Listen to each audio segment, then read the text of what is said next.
Hey everybody, it's Brad with the Big Family Homestead, and today I am super excited. You may even say I'm giddy. And why, Brad? Why would you be giddy? That's because we're gonna start working on the truck, pulling the engine out, putting it back, and fingers crossed everything just works like magic, right? Probably not, but still excited, still giddy.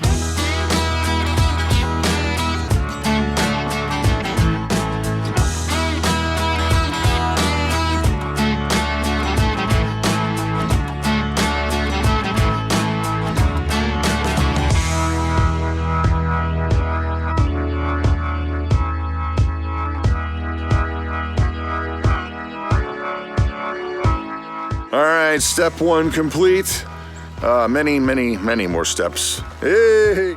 Okay, Prepsteader Bob, I have to admit, I don't know much about engines. I mean, I've repaired things like changing out a battery, really high-tech stuff. I did an alternator once, but this is far outside my comfort zone. So how does this whole thing go down? Well, it's like eating an elephant. We're gonna just take it one bite at a time. Yeah, pretty much.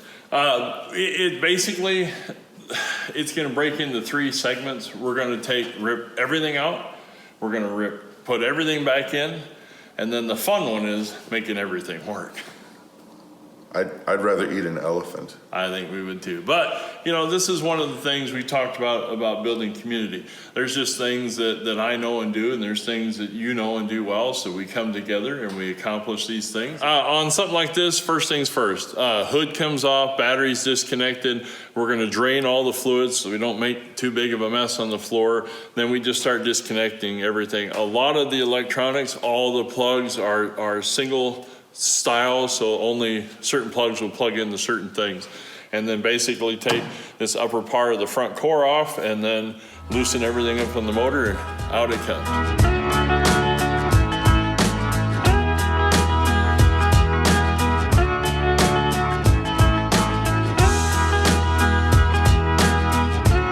All right, so we got the hood off. That's a good start. Well, the truck kind of looks like the ATV right now, my Mad Max version Beyond Thunderdome of the ATV, but it's progressing nicely.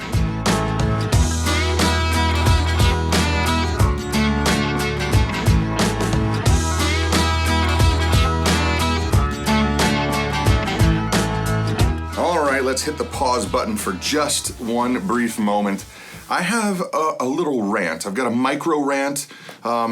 Maybe you feel the same way I do, and if you do, comment down below, or if you disagree, comment down below. But here we go.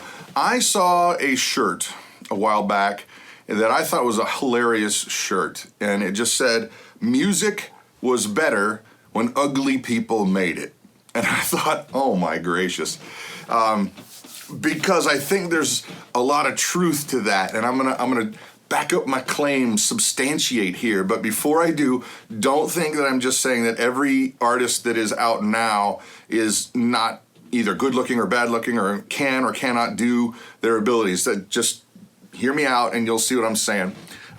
Being in the recording industry for a long time, I have had access to all the tools that you use to make music, to make albums, CDs, songs. And I can tell you this, that there's a program called Auto-Tune that revolutionized every bit of the recording industry about 20 years ago.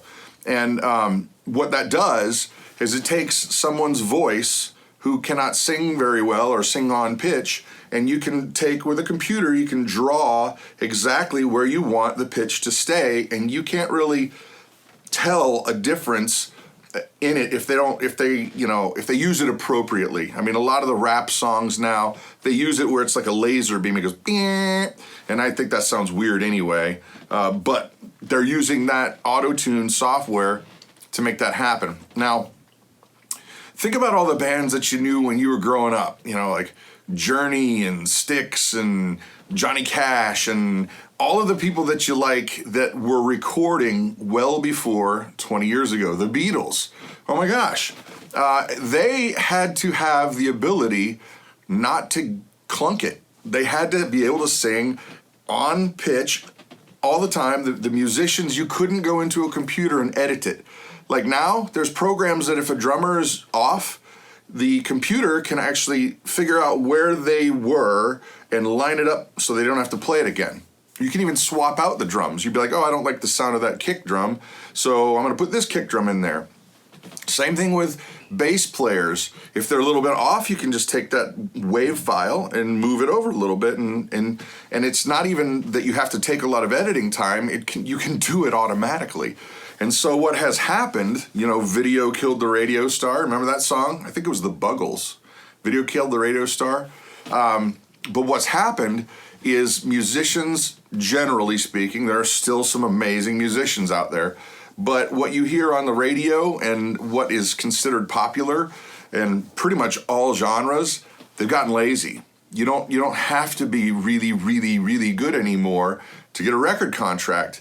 And what I feel is happening is that's gypping us, the consumers, the buyers, because they don't have to be very good. And you can see this a lot of times when concerts, you see them on YouTube, whether it's a country artist or whoever, it doesn't really matter. All the genres have been hurt by this. And this part of it, you might get a kick out of. So when this started happening, where the abilities of musicians was going down because they didn't have to be that good, and record labels go, whoa, this is great. We can make perfect sounding records, even though that guy or that girl is not that good. So they started getting really, really picky with the way people's appearance is. So what you've got is a lack of ability that most people don't even know about, because you buy a record and you think that that's how they sing or that's how they perform. So you've got a lack of ability combined with a lack of visual, however you want to call that. And so the songs are actually getting very, very formulaic now. If you notice, certain patterns happen all the time in pop music. Certain chord changes happen all the time in pop music. And bands that break free, the ones that really rewrite everything, let's say the Beatles, obviously, The Who, how about Led Zeppelin? All of those bands had their own thing, and they weren't copying somebody else. They were trying their best to create from scratch. Like even Coldplay, when their first album came out, nobody sounded like Coldplay. And then in no time, everybody sounded like Coldplay, because they're like, hey, there's money to be made here. And the record labels are no dummies. They're just... So do you share my irritation with the declining state of music that we consume? I mean, yeah, there's always those artists out there who are just like, I'm going to do it on my own, and they're killer and amazing. But the pop music, the stuff you hear on the radio, the stuff that's pushed and marketed to us, do you share my irritation, or are you just happy that everything sounds perfect all the time? What do you think? Back to the video.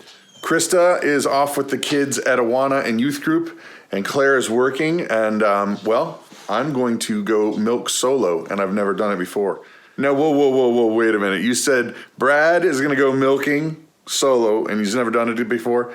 The answer is yeah, I've never done it before. This has always been Christa's thing and Claire's thing. They like doing the chore. They actually kind of get irritated if they don't get to do it enough. They view it as something fun and peaceful, and that's awesome. But the schedule worked out where I'm here. They need to be somewhere else, and so she walked me through it. I've watched it tons and tons of times, so I'm hoping to put my skills to use. So let's see if I can extract the milk, the goodies, the yum,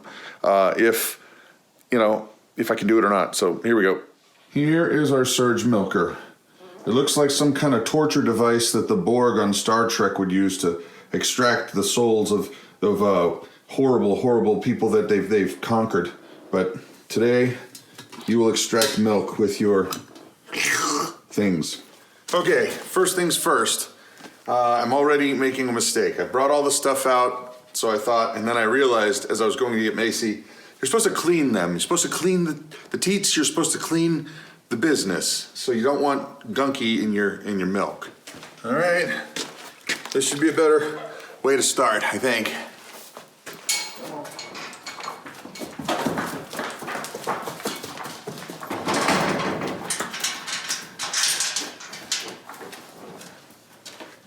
That's right, girlfriend. Time to get our milk on. First things first, we gotta clean up her lady business so there's no funky grossness down on the area in question. Okay. All right, now for some grain. Excuse me, let me put this on here. You mind? Hold on. Hold.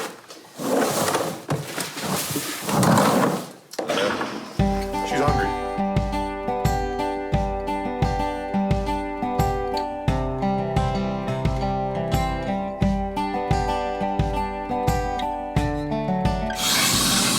Oh, sorry.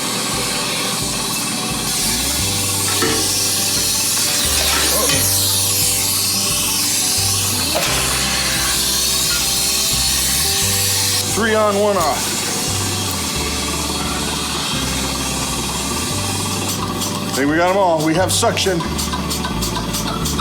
vacuum is vacuuming.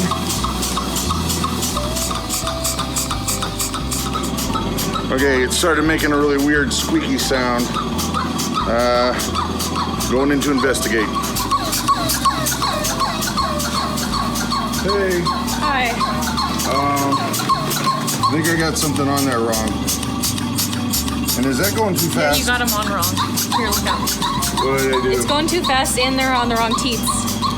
Mama told me to put the outside ones on the back first. Here, I'll show you. All right, no reason to get excited. I'll give you a little bit more. I know this is not what Mama does, but Mama ain't here. Yeah, we'll scoot back. All right, that's that. Can't wait to see what Christa says when she sees this. At least I got milk. I got milk in the thing and the stuff, and well, there you have it.